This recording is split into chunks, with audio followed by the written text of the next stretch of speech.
When you discovered the law of attraction, you started to believe anything was possible. Life got better, much better.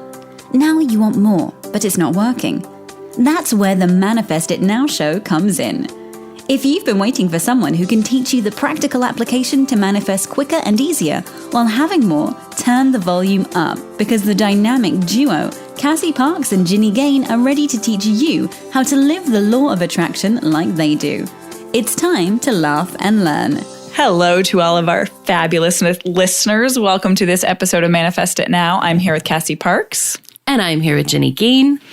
Cass and I are going to talk today about how to get okay with the time it takes for the thing you want, your big manifestation, to come into fruition. Yes, I'm so excited. What else, Cass, are you excited about? I'm excited about life. I just literally got home from Disneyland and literally a few hours ago. Yeah. You can probably hear that in my voice. And it was an amazing trip, and it was a family trip, and it was, I think we talked about this last week, as I was excited about, but I'm still excited about it. Like, it's something that I scripted, right? Like being on a family trip. My parents were there. My sister was there. Yeah, so it was just awesome. And just getting to experience, I haven't been to Disneyland since I was like 12. So that was fun. You know, just getting to do that again, and just getting to be with people you love and hanging out and, you know, doing all the things, right? It's just fun. Like, you ride the bus there and you know, it's just different, right? Like a little bit different than daily life, or a lot different, because you're going on doing all this fun stuff, but it's just super fun. Yeah, and it's actually going to be a part of what we talk about today. And since you've been at Disneyland, and Lisa and I have been kind of talking about it, I've been realizing we never experienced any of this when we were younger, and I'm realizing it's a thing. And Lisa said, oh, like, yeah, blah, blah, blah, blah. I'm like, oh, do adults just go? And she's like, oh, yeah, you know? Yes, they do. I'm like, okay. You don't need a kid for that? Okay, fine. Yeah. Actually, my mom, we were like in line. It was super cute because my mom actually thanked my love. She was like, you know, thanks for dragging us to Disneyland. And she was being serious and then, you know, she's talking about, you know, a couple hours later, after she's like, you know, we're having a good time. Like, she's like, we should do, you know, my dad's best friend. She's like, he should do his 70th birthday here. We should have an adult only trip to Disneyland. That would be fun. That is so funny. 70th birthday. Yeah. Oh, that's great. I'm excited about family too. My mom's flying in for this weekend. Well, for a visit. She's coming in this weekend. And I know. And I'm also excited because Lisa's race is tomorrow. She's doing an Ironman just north of here in Florida. And it will be her first Ironman. So I'm so excited. And I'm just excited to be a part of it. And actually, to be honest, I do feel a little bit nervous, but I'm not going to tell her that. I don't know what I'm nervous for, but I can feel it. Oh, that's awesome. Yeah, it's going to be great. So cute. It's so cute watching your Instagram posts too. I saw one this morning. Oh, yeah. Yeah. Yeah, it's really fun. Aww. All right, so where do you want to start with our topic today? Do you want to start with kind of what you were talking about in the example you were using? Yeah, just so... you know, we went to Universal Studios before we went to Disneyland, and I was, you know, there thinking about a lot of things, both on the rides and but at Universal as well, like how long it takes to put together a movie. And like to watch an hour and a half to, you know, a 3-hour movie, like it takes sometimes a year and a half. And that's, you know, I mean, there's so many steps. Like, that's just in action, never mind when the idea came to be. Yeah. Yeah. Like, you know, somebody has to have the idea, and they have to write it, and they have to pitch it, and it has to get picked up. And then, you know, depending on who it is, there's the funding process, and then there's, you know, casting. And then if it's a, you know, like a action movie or certain kinds of movies, you know, well, any type of movie, actually, there's a set, right? So they have to create the set. And, you know, they take over these, you know, when you get to drive through Universal Studios, it's so much fun because you get to see like how big sets are. And like, they're these big buildings and they build sets or they go on locations and they're they're doing all these details, and they're filming and refilming, doing take after take to get the right one, and how to, and sometimes I think, I don't know what I was watching, but it occurred to me, like, sometimes I don't think the director, the producer even knows exactly which take they want, what they're looking for, but they want a couple so that when they see, when they see the product come together, they can choose the one that's like best in the story, right? Oh, I love that. Yeah. Because it's like we have options, and until we have the idea of the whole picture, we're not going to know which detail is going to be most satisfying. Right. Yeah. I can't remember which. Yeah. I was watching a movie and it was, anyway. But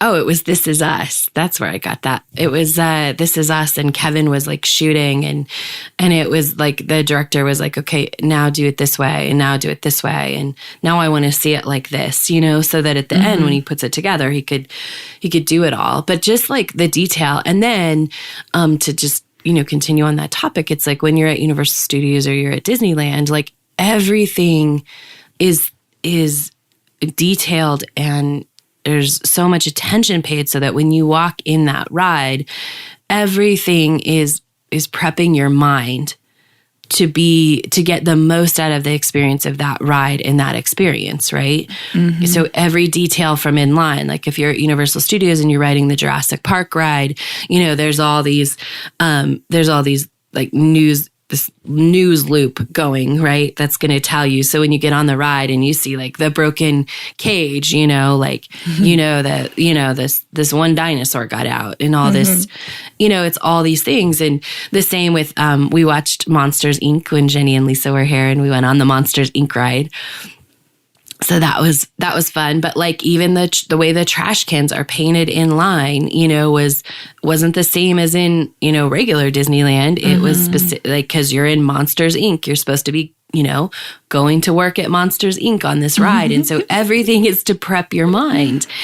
And one of the things that hit me is both how much detail goes into that. We're going to talk about this, but also how willing we are, like, we don't question that, like that there's all this mind prep work that somebody's doing for us when we go into a line to give us the best experience possible. But sometimes people aren't willing to do that on their own, or they're not willing to look at their own life and look at that. Or maybe they just don't know. But a lot of times we don't see, like, we're like, yeah, this makes this ride better. But we don't translate it to how much more amazing can we make our life and our home as we're in the manifesting process. Oh, I just got goosebumps actually being able to relate this example, because it's so true. I love this philosophy of we don't question when we're walking into, well, I haven't experienced it, but Disneyland, and there's this detail and there's this detail. And what you're doing is you're not analyzing, should that be like that? Is that right that can is green? Is it the right color of green? I think it should be a little bit more over there. And is that monster actually purple, or did it have two eyes? And we just walk in and are present with the experience. Now, and the goal in this is to see the film or, do the ride, whatever the goal is. And if we relate this to our manifesting, it is the first piece of evidence that we see. Oh, I feel a little bit better. Oh, I found $5 on the ground, but is that enough? Should I find it? Does that mean it's evidence? Like, is it the right color bill? Can I really spend this? Like, all of this analyzing instead of just enjoying what's coming into our life and being present with it without questioning that, of course, it's a part of me moving towards what I want because it's here. And just this vibration or way of living that is away from analyzing, and it's into presence, it's into enjoying it. And that level of acceptance of course, this is right because it's here. And isn't this fun? Gosh, this is such a good example, Cash.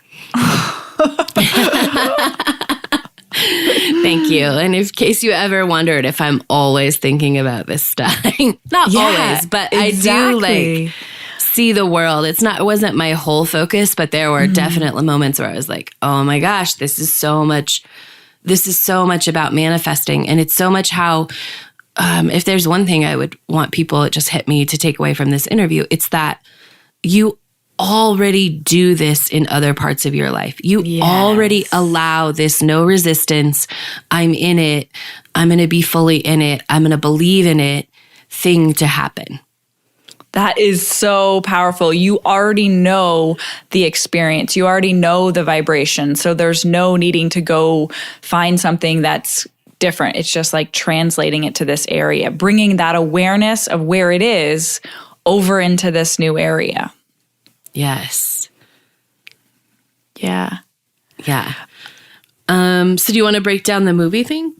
Yeah. A little totally. bit more? Okay. Mm-hmm. So yeah, movies, amazing. And I love it because I get to coach actors. And so it's even more fun. Mm-hmm. And I get to watch them. I actually have one who's directing a play right now, which is super fun to watch the process. Even, you know, I don't even want to call it a small scale because it's really big, but she's doing a kids production. And so getting to hear like, okay, we did the table read today. We did this, like I cast this and I chose this way, right? It's so much fun. And if you think about, you know, you're manifesting, like you wouldn't think that they could put out, you know, everybody right now, just think about your favorite movie or like if you'd like a sequel to that movie, right? You wouldn't want them to be able to put that out tomorrow because it would be awful. I think if you had the idea today. Yeah. When we were talking before, Cass said, yeah, anyone can make a movie in a day, but it's going to suck. And that's true. Sure, you can manifest stuff in a day, but like it's not going to be what you want it to be. Mm-hmm. And I'll give a caveat because in case there's any 24-hour film contestants out there, it doesn't have to suck, but they know it's only like even when they do the 24-hour film, I don't think it's called the festival, but it's a contest and they do it in Denver. I'm sure they do it everywhere else. But you have 24 hours to create a movie and film it and edit it and everything. And like you literally go 24 hours straight. But it's only like a 2 to 3 minute movie. So even if it's the best, it's that thing that we talk about. It's that little piece, right? Yeah. You're only getting like 2 minutes or 3 minutes. You're not getting like this hour and a half, which equates to like, you know, your life, your big life. Mm-hmm. Mm-hmm. Just a little caveat for any, you know, 24-hour winners. But yeah, it's not going to be awesome. I think the biggest thing I love about this example is when you first brought it up is how the details that you're able to put into a movie that go into creating a movie, and we don't even know half of it, I'm sure. Right. And all we see is the final picture.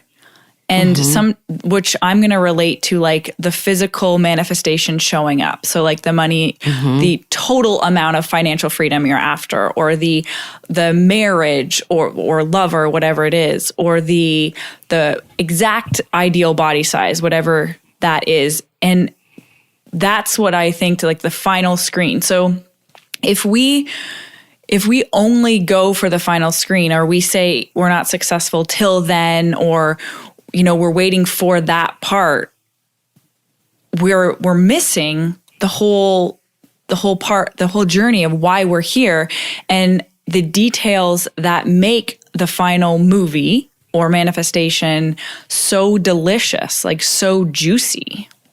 Mm-hmm. Yes. And the time, and you know, so when someone's putting together a movie, it's their choice. It's their choices, but also based on the experience they want to give us, right? Like they're looking at every single detail.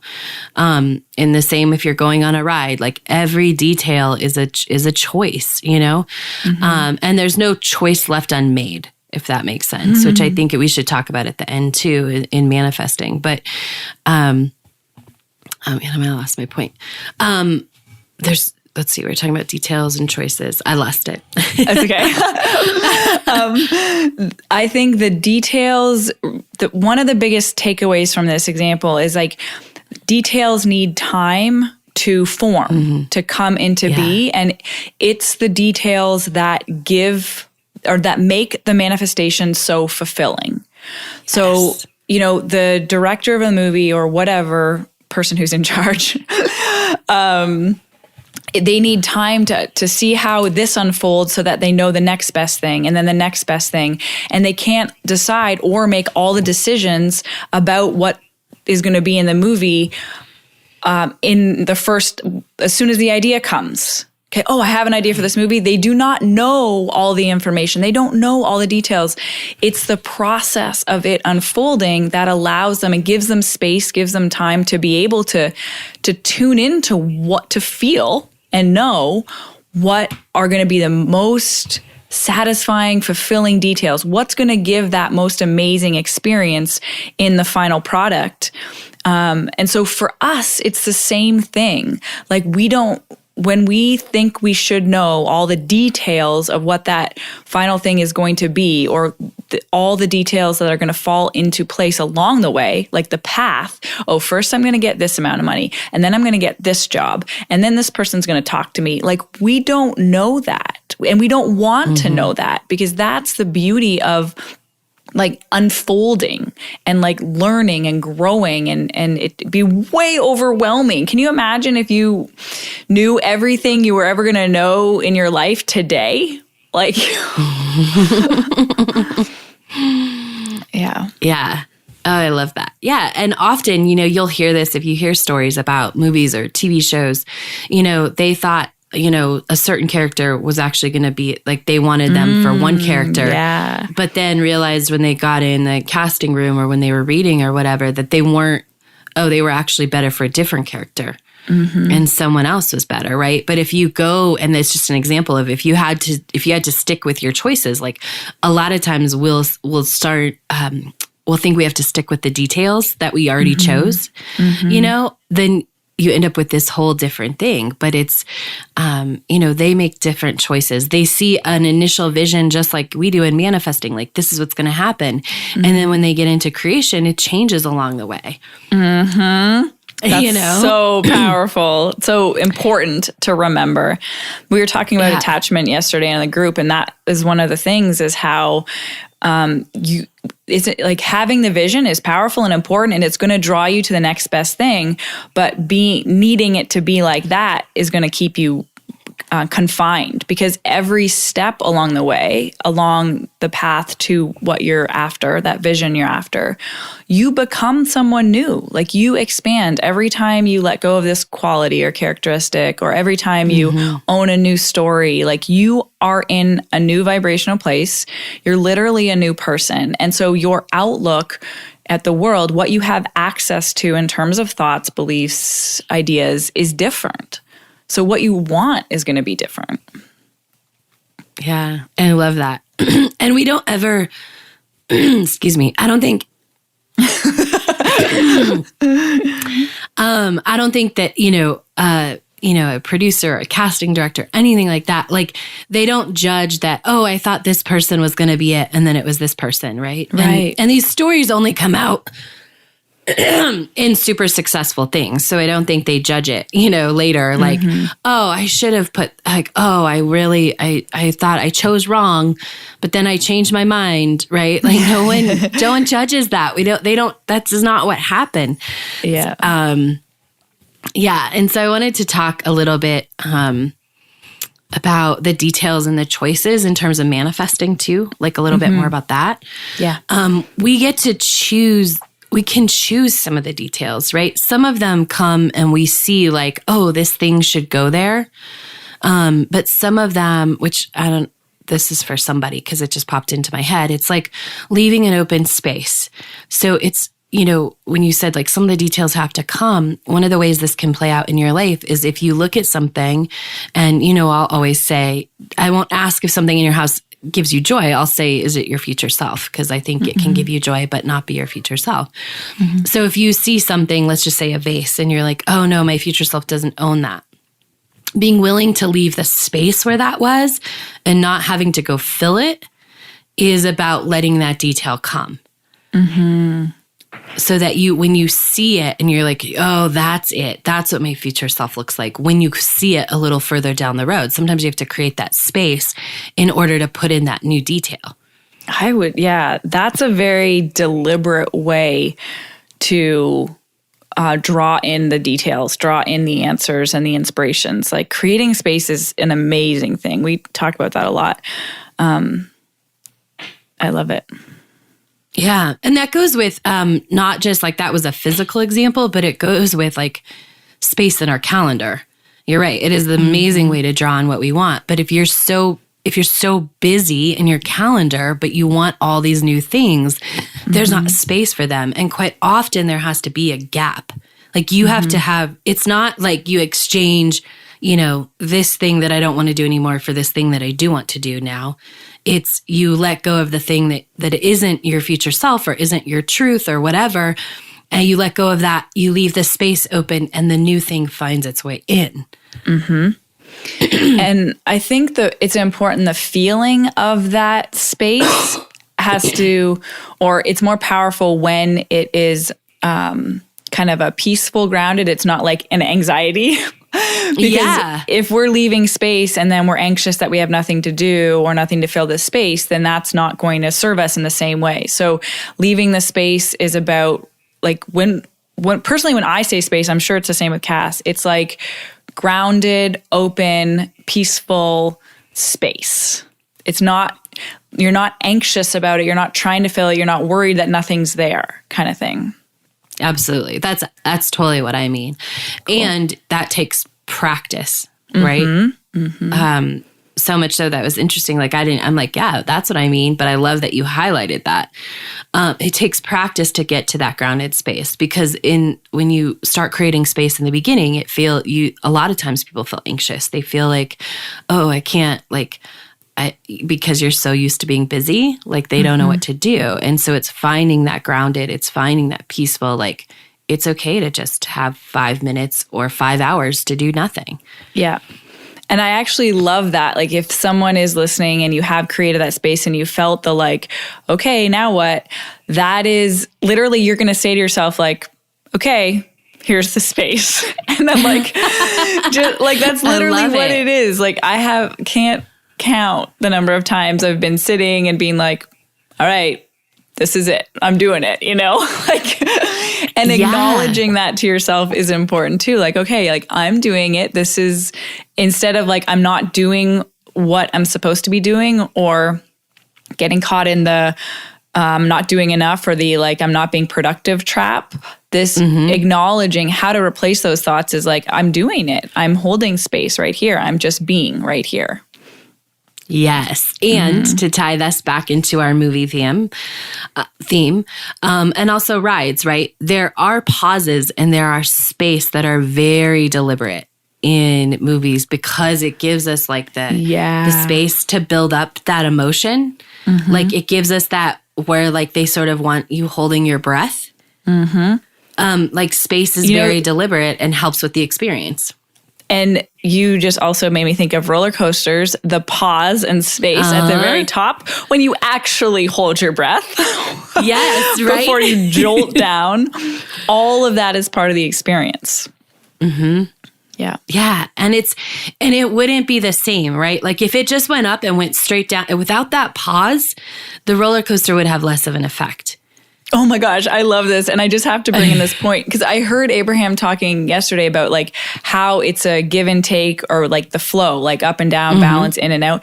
She's like, imagine if all you did was inhale all your life. Like you can't, like that doesn't support thriving or living. It's like you inhale and then you exhale and you inhale. And, it's a balance. It's a flow of these things. And there's space in between each of those breaths. Yeah. And that space is in between like manifesting moments. We've been talking about like it in the physical, in the time, but the space in between is like that pause at the top of the roller coaster. It's to give you time to really enjoy it. It's intentional in the process, right? It's part of the process. There's supposed to be a moment for you to like get really excited and hold your breath or enjoy the moment. And have you guys ever experienced something when you've been so excited for something to happen and it happens and it was great, but then it's like gone very quickly. Like, you know, it could be like a birthday or something, or, you know, you have the birthday and it's exciting and it's great and then it's past. Well, one thing that helps prolong this experience and what we can be deliberate about is if we get as excited about the details falling into place as the actual end result or movie, whatnot, that's going, then you have a life like that instead of just events like that. And so I think that's one of the most important parts Cassie and I want to communicate today is about the getting excited, or it doesn't have to be excited, but taking the details that are coming in as equally important as the final thing. Like, make it mean, because you get to decide what things mean. Make it mean it's working. Make it mean like, ooh, this is falling into place. This is more satisfying. Like, because each detail that comes in, or each, and when I say detail in terms of manifesting, it's like each little piece of evidence, or each feeling, or each new experience, or each a little bit of resistance, like we talked about. All of this stuff are the details falling into place. It is your path to what you want unfolding. And it's not even like what you want is happening now. That's, I think, the biggest thing. It's not happening in 10 days or in 4 months, whenever the thing is the end result. When you see the movie is in production the year and a half before, or whatever it is. And it be in that process. Like, the movie producers know it's happening. And so you can take that same feeling, oh yeah, I'm in it. I know it's coming. And it makes the ride so much better. Absolutely. The final point I think I want to make on this is the details and the choices and how they're connected. Like, sometimes we're waiting for the details to show up, like Jenny said, or we're leaving that space and seeing what comes up. But we get to make choices every day that highlight or confirm the details, right? And so if you take this movie theme and you look at, okay, this is the end, like, and this is the feeling I want at the end, and this is what I'm creating, and this is the life that I'm creating, you can look at every single thing in your life. For my clients, they'll recognize this as, you know, the 4 questions. Does she do this, think this, believe this, and own this? But like, when you ask yourself, like, does she do this? So like, if you put yourself in the character of the movie, like of your future self or your very true self, like, does she do this? And you make a choice, like, no, she doesn't. And you don't do that. Or you shift something in your life because it's the detail of what you want as the end result. And you look at it like, I'm painting the whole picture. Like, every detail matters. Every choice matters. You can start to really shift a lot of things. And they might seem minor, but they're those details that matter, and those details that our brain loves and we love. And we know that because we love the details that create that experience of the movie. I just got so many goosebumps again. Like, the power of choices is what, that's like, this is a very practical, this is not an out there thing. This is like, you can do this today and own the power of your choices today. Let those details be significant, because it is all you guys know, there's so many millions of examples of this, of how this works in our universe. Like, all the grains of sand make a beach, all the blades of grass make a field. Like, it is all the details, all the little parts that make all the cells of a body make up a body. Like, it's everywhere, guys. This is all the little choices you make every day make up your dominant vibration, make up who you're being. And that's amazing. Yeah, it is. All right, I think that's an amazing place to end. So we'll see you guys next week. Bye. Go be awesome. Thank you for joining us on the Manifest It Now show, where you learn how to leverage the law of attraction to manifest your dreams. Now that you're inspired, share the love and review us on iTunes. While you're there, remember to subscribe.